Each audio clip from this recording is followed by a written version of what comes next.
Começa com você, Vera Magalhães. Pois é, Silvio, só esse preâmbulo, né, já mostra que essa visita do Jair Bolsonaro, a primeira visita oficial dele como chefe de Estado desde empossado, tem 3 aspectos igualmente relevantes para a gente acompanhar e que nem sempre são coincidentes. Tem uma agenda econômica e comercial muito robusta, que o Brasil espera ver implementada a partir dessa viagem e que é o que vai determinar, em linhas gerais, o seu êxito. Tem uma agenda política e geopolítica na qual os Estados Unidos têm mais interesse e que deve ser a linha principal do Donald Trump no encontro com o Bolsonaro. E tem uma terceira linha, que essa é subjacente a quase tudo que é feito nesse governo, que é a linha de viés mais ideológico, né? Esse lado B da visita, que inclui Steve Bannon, Olavo de Carvalho, declarações do filho de Boné, etc, etc. Essa parte sempre acaba sendo super maximizada e amplificada pelas próprias redes sociais dos bolsonaristas e pelo que eles acabam realçando no encontro. Agora, Eduardo Bolsonaro se meteu numa controvérsia com o Silas Malafaia. Atenção, Silas Malafaia virou um personagem da visita presidencial quando resolveu replicar a fala do Eduardo Bolsonaro sobre brasileiros no exterior. E Eduardo Bolsonaro, é claro, está dizendo que é a extrema imprensa que distorceu a sua fala, quando na verdade não. Tem declarações dele, estão as piadas em todos os jornais, que ele diz que brasileiros que estão ilegais no exterior lhe dão vergonha, causam vergonha para o país. Ele falou isso no contexto da liberação de cidadãos americanos e de outros países de ter um visto para entrar no Brasil.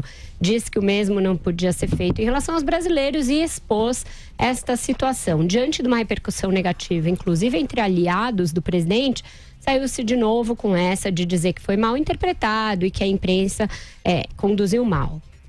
Ainda nessa agenda ideológica, Bolsonaro se reuniu com Steve Bannon ontem, entre outras pessoas, Olavo de Carvalho e Steve Bannon.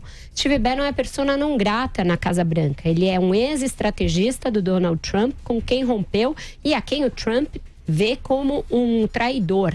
Não é visto bem na Casa Branca o fato dos bolsonaristas se aproximarem do Steve Bannon. Então, só para mostrar que esses alinhamentos ideológicos e essa tentativa de fazer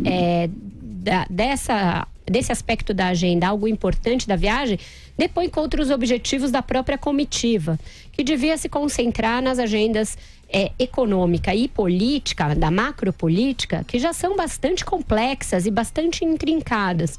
O Brasil pretende obter dos Estados Unidos uma declaração oficial de apoio à sua entrada na OCDE, a Organização do Comércio. Acontece que é difícil obter isso.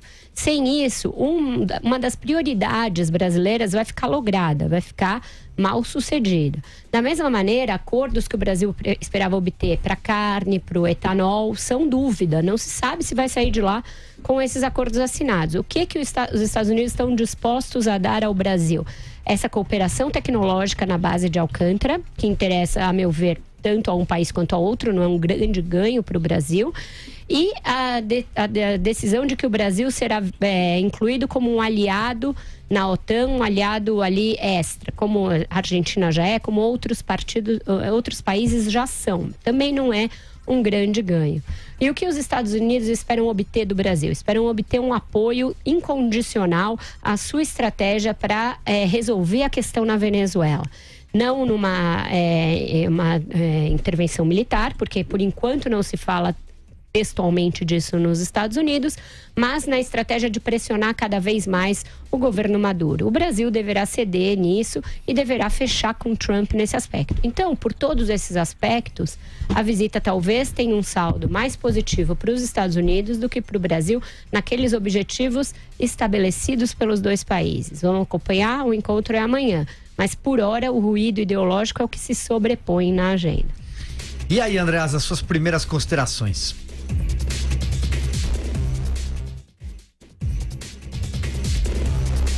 Andreasa, me ouve? Liberal.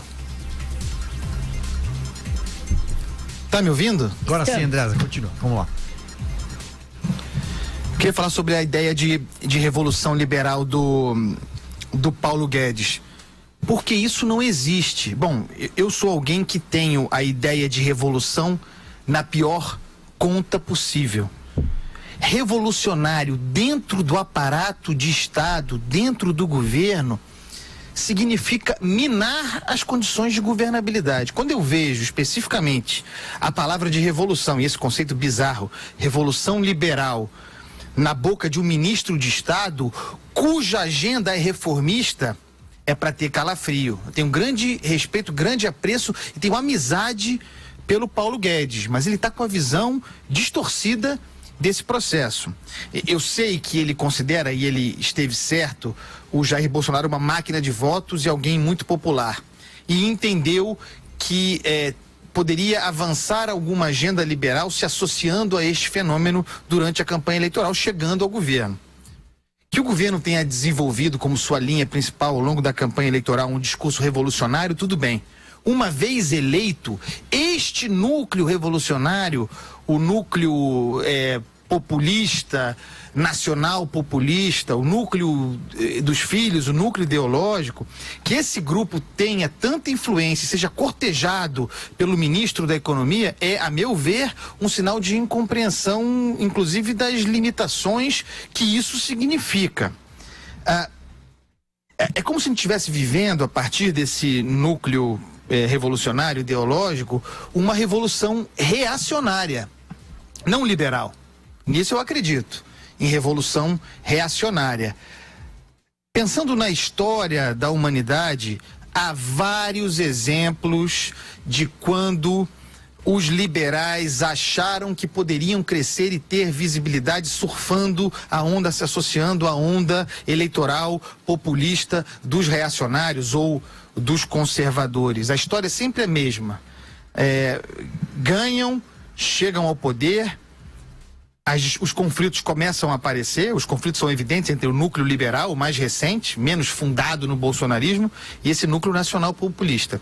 A história mostra que a janela vai se estreitando, algo como se nós tivéssemos 1 ou 2 anos para emplacar uma agenda mínima reformista liberal.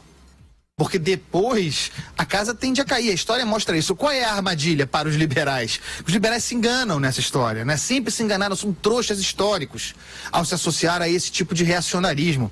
Qual seja, implementa-se uma agenda liberal mínima, algo de reforma previdenciária, descompressão fiscal, alguma melhora tributária, algum programa de concessão, a economia traciona um pouco e dá aquilo que eu chamo de 10 anos, ou até menos, mas vamos lá, 10 anos de fôlego para os reacionários, os ideológicos, brincarem no parquinho ideológico.